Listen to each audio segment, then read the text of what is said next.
Init. Ayan, kain tayo ng ating ano tawag to? Tofu stew or kimchi stew.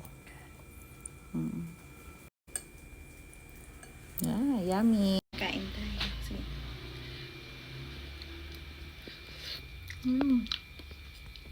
Sarap. Gusto lagyan ng sabaw.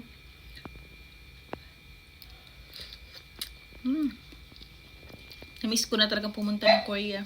Mamayang gabi, mag-flight ako sa Korea sa aking panaginip. Yummy. Sarap.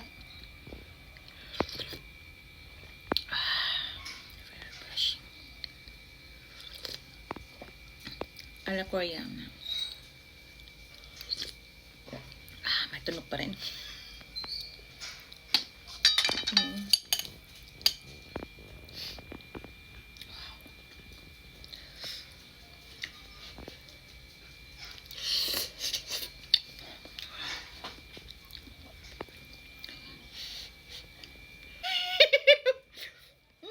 Di kaya guys.